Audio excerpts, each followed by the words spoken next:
सबसे पहले आता है कि हम केमिकल शिफ्ट को कैसे मेज़र करते हैं ना।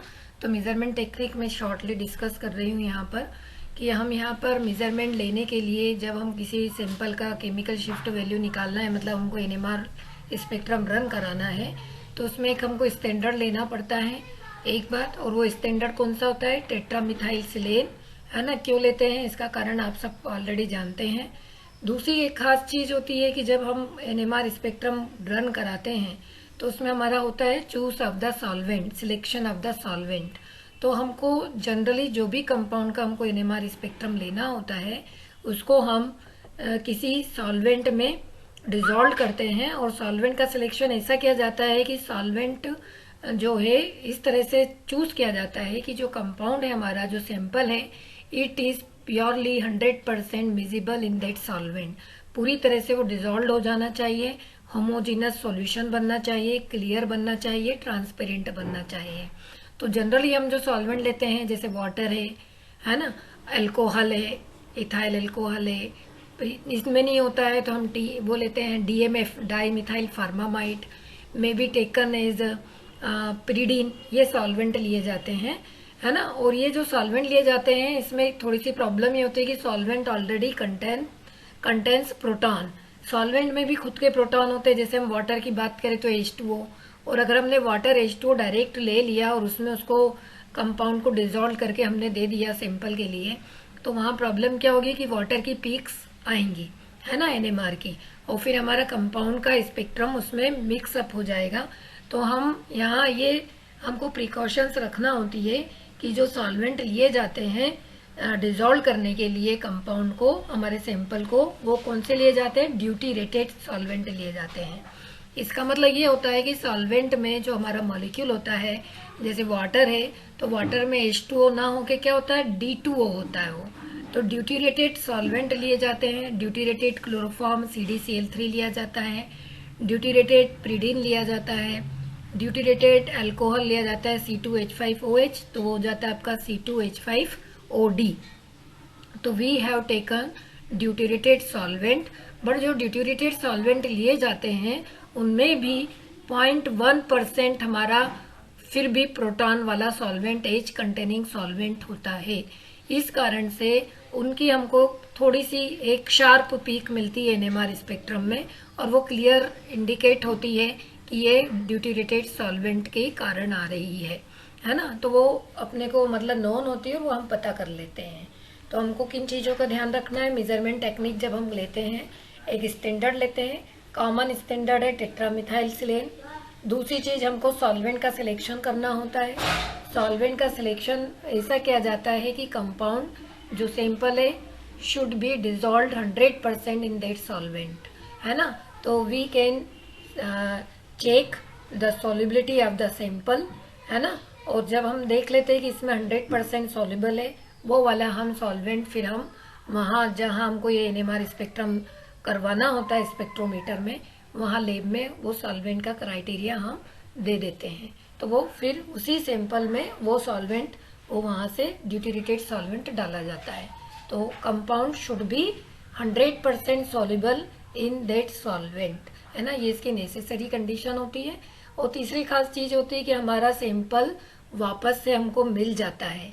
इसका मतलब after run the NMR spectrum we can collect and recover our sample. हम उस सैंपल को ले सकते हैं क्योंकि टीएमएस निकाला जा सकता है।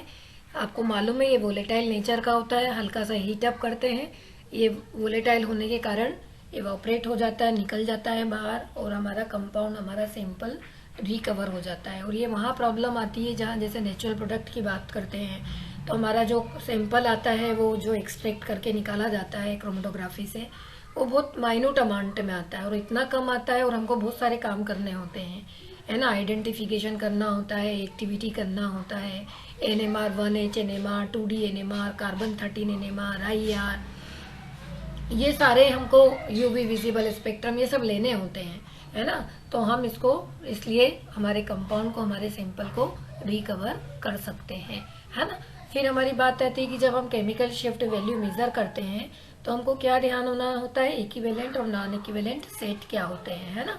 तो ये आप लोगों को ऑलरेडी पता है है ना, कि जिनका केमिकल इन्वायरमेंट सेम होता है, ऐसे प्रोटॉन्स इक्विवेलेंट प्रोटॉन्स कहलाते हैं, और जिनका केमिकल इन्वायरमेंट डिफरेंट होता है, ऐसे प्रोटॉन नॉन इक्विवेलेंट प्रोटॉन कहलाते हैं।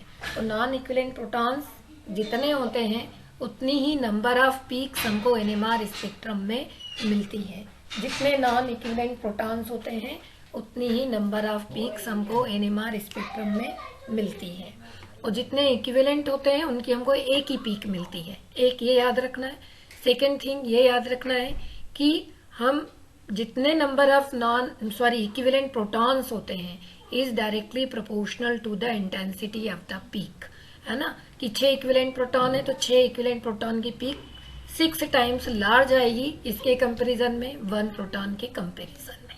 तो वो हमको इंटीग्रल रेशो से, इंटीग्रेशन से हमें पता चल जाता है कि इसकी इतनी लंबी शार्प पीक आ रही है, मतलब इसमें इतने इक्विवेलेंट प्रोटॉन्स हो सकते हैं, सेम प्रोटॉन्स हो सकते हैं, है ना। तो इथेन, इसमें शिल्डिंग है ना, एल्काइल ग्रुप है, इसलिए 6 ही प्रोटॉन एक ही जगह डेल्टा 0.91 अराउंड द TMS के नज़दीक ये वैल्यू देता है और एक ही पीक देता है। CH3COCH3 एसीटोन, अगेन इसमें सारे ही जो 6 प्रोटॉन है वो इक्विवेलेंट है, बट अंतर इतना है कि यहाँ कार्बोनाइल ग्रुप से अटैच है, और आप सबको पता है कार्बोनाइल डीशिल्डिंग होता है ना, पाई बॉन्ड होता है, और इलेक्ट्रोनेगेटिव ऑक्सीजन भी होती है, तो माइनस आई इफेक्ट भी शो करता है। तो ओवरऑल इलेक्ट्रॉन विथड्राइंग ग्रुप है, और जब इलेक्ट्रॉन विथड्राइंग ग्रुप है तो इस कारण से हमको डेल्टा वैल्यू हाई आती है, बट पीक एक ही आती है ना। तो ये 3 एग्जाम्पल्स है, और इन तीनों में पीक एनएमआर स्पेक्ट्रम में पीक एक ही आ रही है, इथेन, एसीटोन और di methyl ether. But difference कहाँ आ रहा है? अच्छा, इंटेंसिटी भी सेम आएगी क्योंकि ऑल हैव सेम 6 हाइड्रोजन्स, है ना, मतलब 6 ही हाइड्रोजन है, बट इनके केमिकल इन्वायरमेंट जो अटैचमेंट है वो अलग अलग है। यहाँ सीधा CH3CH3 है, यहाँ कार्बोनाइल से जुड़ा हुआ है, और यहाँ ऑक्सीजन से जुड़ा हुआ है। जब ऑक्सीजन से जुड़ा हुआ है तो मतलब डायरेक्टली लिंक्ड है ना, और इसलिए यहाँ माइनस आई इफेक्ट डायरेक्टली लग रहा है, और इसलिए इसकी डेल्टा वैल्यू ज्यादा हाई, मतलब डीशिल्ड हो रही है in case of di methyl ether, है ना। तो ये 6 प्रोटॉन्स, एक ही नंबर ऑफ पीक जो एनएमआर में एक ही आएगी, लेकिन ये अलग अलग जगह आएगी। जो इथेन है वहाँ TMS के बहुत पास में आएगी, मतलब शील्ड। एसीटोन है, थोड़ा सा TMS से थोड़ा और सेपरेशन ज्यादा होगा, इट मीन्स थोड़ा सा डीशिल्ड 2.1 अराउंड, और जो डाई मिथाइल ईथर है उसमें और ज्यादा सेपरेशन होगा TMS से, तो अराउंड 3.4 समथिंग पे वैल्यू आती है, और ये डीशिल्डिंग ज्यादा। एल्केन, एल्काइन, ये हमने थोड़ा सा देखा था। तो ये जो एल्केन, एल्कीन और एल्काइन से अटैच्ड जो प्रोटॉन होते हैं उनको हम किस तरह से उनका इंटरप्रिटेशन करते हैं, उनका कोरिलेशन करते हैं। तो आप सबको पता है कि जनरल जो एल्केन है उसमें सब जगह मिथाइल, इथाइल, ब्यूटाइल, इस तरह के एल्काइल ग्रुप्स होते हैं, और जितने ज़्यादा एल्काइल ग्रुप्स होते हैं, मतलब बल्कि एल्काइल ग्रुप्स होते हैं, तो प्लस आई इफेक्ट ज़्यादा शो करते हैं, और इसलिए शील्डिंग की मैकेनिज्म भी, शील्डिंग इफेक्ट भी हाई जाता है। तो यहाँ सिंपल जैसे इथेन है तो मिथाइल ग्रुप है, प्लस आई इफेक्ट है, 6 प्रोटॉन सेम है, एक ही एनएमआर पीक आना है। शील्डिंग है तो ये TMS के नज़दीक लगभग 0.91 के आसपास हमको एनएमआर पीक आती है इथेन के केस में। इथिलीन की बात करें तो इथिलीन में मैंने आपको पहले भी समझाया है कि यहाँ sp2 हाइब्रिडाइज्ड कार्बन होता है, यहाँ जो पाई बॉन्ड के क्लाउड होता है, C double bond C, trigonal planar geometry होती है, और जब हम ऐसे मॉलिक्यूल को मैग्नेटिक फील्ड में रखते हैं तो हमको due to ring current effect यहाँ 2 जोन बन जाते हैं। एक पाई बॉन्ड वाला जो अंदर क्लाउड होता है वो इसको शील्ड करता है, तो दैट इज शील्डिंग इफेक्ट, और जो हाइड्रोजन्स होते हैं ये 2 और 2 4 ये आउटसाइड होते हैं, तो ये डीशिल्डिंग जोन में आते हैं। तो therefore all 4 hydrogens present in deshielding zone when we applied magnetic field, और इसलिए यहाँ डीशिल्ड होने के कारण जो 4 प्रोटॉन्स है उनकी वैल्यू हाईली डीशिल्ड आती है अराउंड 4 के आसपास। Okay, in case of acetylene means this is the member of alkyne series, an alkyne series having 3 bond between 2 carbon atoms, और इसलिए इसमें जो हाइब्रिडाइजेशन होता है वो sp होता है। 3 बॉन्ड्स होते हैं, एक सिग्मा और 2 पाई बॉन्ड्स, और चूंकि ज्यादा पाई बॉन्ड्स दिखते हैं तो हमको लगता है ये डीशिल्ड होना चाहिए, बट ये डीशिल्ड नहीं हो पाता है क्योंकि इसका स्ट्रक्चर लीनियर ज्योमेट्री होती है। और जब लीनियर ज्योमेट्री होती है तो ऐसे मॉलिक्यूल को जब हम एक्सटर्नल मैग्नेटिक फील्ड में लगाते हैं तो यहाँ पे भी रिंग करंट इफेक्ट लगता है, बट इसका ओरिएंटेशन जब हम मैग्नेटिक फील्ड में लगाते हैं ना तो ये लीनियरली खड़ा होकर ये मैग्नेटिक फील्ड का अपोज करता है। तो पाई बॉन्ड मैग्नेटिक फील्ड का अपोज करते हैं और चूंकि ज्योमेट्री लीनियर होने के कारण ये पाई बॉन्ड के ही डायरेक्शन में हाइड्रोजन्स होते हैं दोनों, तो वो सब शील्डिंग जोन में आ जाते हैं। और जो शील्डिंग जोन में आ जाने के कारण ये जो एल्काइन प्रोटॉन्स होते हैं वो शील्ड हो जाते हैं, ना कि ज्यादा डीशील्ड। ओके, तो ये वैल्यू करीब आती है इनकी डेल्टा अराउंड 2। तो जो डीशील्डिंग ऑर्डर होता है सबसे ज्यादा एल्कीन का होता है, उससे कम एल्काइन का होता है और सबसे कम एल्केन का होता है। तो as the number of double bond increases in the molecule, delta value will be more and more deshield, and as conjugation increases in the molecule, it means alternate double single की अगर intensity बढ़ती है तो chemical shift value और ज्यादा बढ़ती है, delta ज्यादा प्रोनाउंस्ड हाई फील्ड में मतलब जाता है। हाई फील्ड नहीं बोलते उसको, जितना ज्यादा डेल्टा होता है उसको लो फील्ड बोला जाता है, या हम कह सकते हैं डाउन फील्ड। ज्यादा डाउन फील्ड पे जाता है और डेल्टा अराउंड 4 से लेके 5 टू लेके 6 ppm तक हमको ये डी शील्डिंग के कारण वैल्यू मिल जाती है, जैसे डाउन फील्ड बोला जाता है। Next is the aromatic protons, that is the example of benzene. तो ये जो एरोमेटिक प्रोटॉन्स होते हैं है ना, इसमें हम सब जानते हैं, we well known about the example of benzene, C6H6 benzene होता है। इस बेंजीन में हम रिंग की बात करते हैं तो 3 पाई बॉन्ड होते हैं।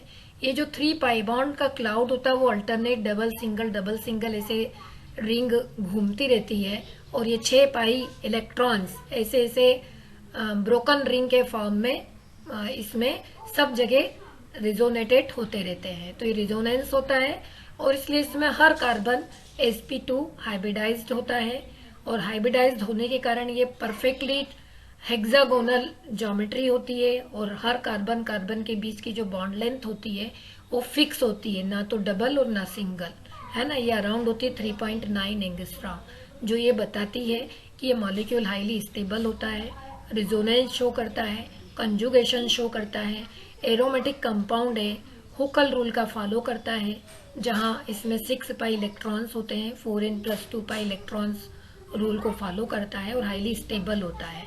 और स्टेबिलिटी का एक और हम प्रूफ देखते हैं कि ये जो substitution reaction, electrophilic substitution reaction आसानी से देता है, बट एडिशन रिएक्शन आसानी से नहीं देता है, बिकॉज डबल बॉन्ड अनस्टेबल नहीं है। इसके तीनों जो डबल बॉन्ड है वो स्टेबल है क्योंकि ये रिजोनेंस में है ना, इसलिए इनमें एडिशन आसानी से नहीं होता है, बट सब्स्टिट्यूशन आसानी से हो जाता है। क्योंकि सब्स्टिट्यूशन में क्या होता है, बेंजीन का हाइड्रोजन मतलब C6H6 जो 6 हाइड्रोजन होते हैं आउटसाइड वो रिप्लेस हो जाते हैं। तो बेंजीन से हम nitrobenzene, benzene sulphonic acid, dinitrobenzene ये हम आसानी से बना पाते हैं, क्लोरोबेंजीन, डाइक्लोरोबेंजीन, है ना, ये आसानी से बन जाते हैं। ओके, तो यही कारण है कि जो बेंजीन होता है इसमें जो कंजुगेशन होने के कारण, पाई इलेक्ट्रॉन का क्लाउड होने के कारण, when we placed in external magnetic field, तो अगेन यहाँ पे भी वही रिंग करंट इफेक्ट लगता है। इसको मैंने आपको बताया, इसमें इसका मतलब होता है कि मॉलिक्यूल सभी जगह एक ही मैग्नेटिक फील्ड का एक्सपीरियंस नहीं करता है, वो कहीं ज्यादा मैग्नेटिक फील्ड मतलब डी शील्ड होता है तो कहीं वो शील्ड हो जाता है, जिसको हम इनडायरेक्टली बोलते हैं